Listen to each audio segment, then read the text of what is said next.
and welcome to Whisky.com, where fine spirits meet. Today we have two very special Laphroaigs on the cask, the 25-year-old and the 27-year-old. They're both very old whiskies and they're both very expensive. Luckily I do have samples so I don't have to open the big bottle. And if you'd like to know more about Laphroaig, which is an Islay distillery, I did a tour through Islay I think 2 or 3 years ago, and we visited Laphroaig, did a whole video about the whole distillery, all their production, how they do their own malting and fermentation, distillation, everything. And in the end we did have an interview with David Campbell, the master distiller. It's very interesting, so if you're interested in Laphroaig, then please feel free to go to that video and have a look at it.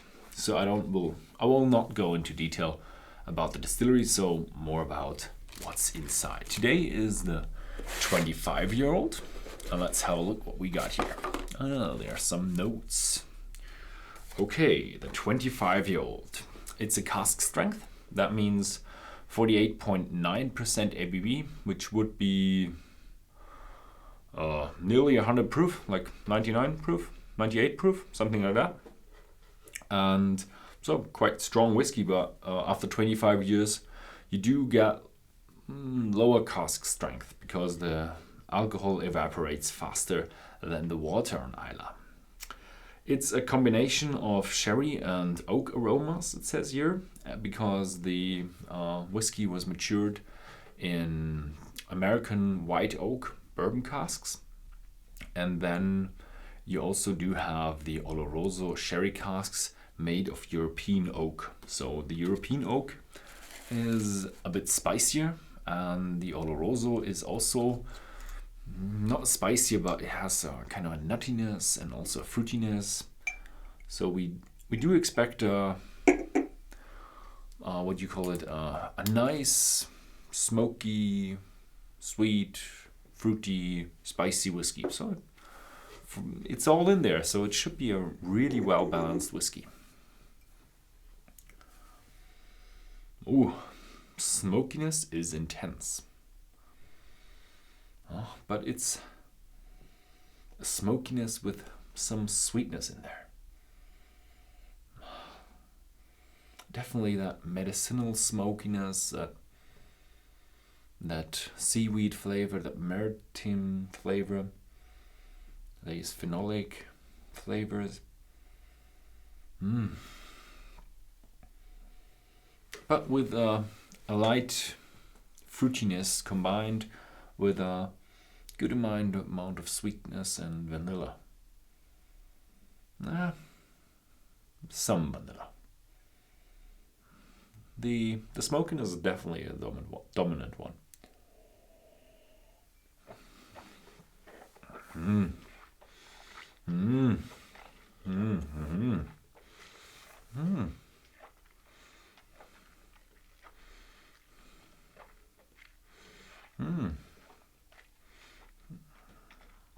Oh, definitely smoke in there, but combined with a fresh fruitiness, some apple. You do realize there's a bit of sherry in there, so you do have that grapey wine taste in there.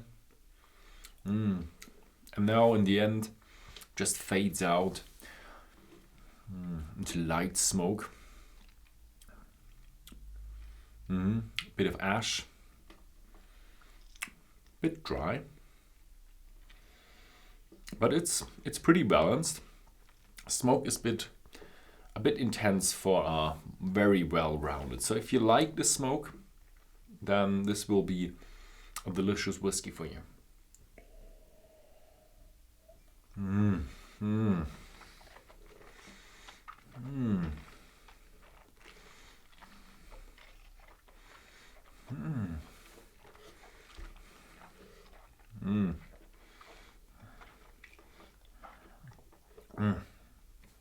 It's nice.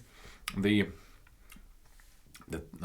peat smoke is not overwhelming, but pretty strong and intense.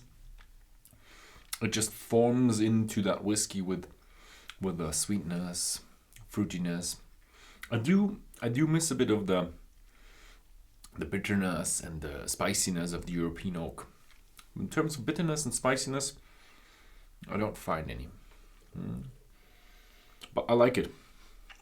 Careful, bottle is pretty expensive, so you might want to consider that price when you buy it, but it is an excellent whiskey. Thank you very much for watching. If you found this video interesting, then please feel free to share it with your friends, and see you next time.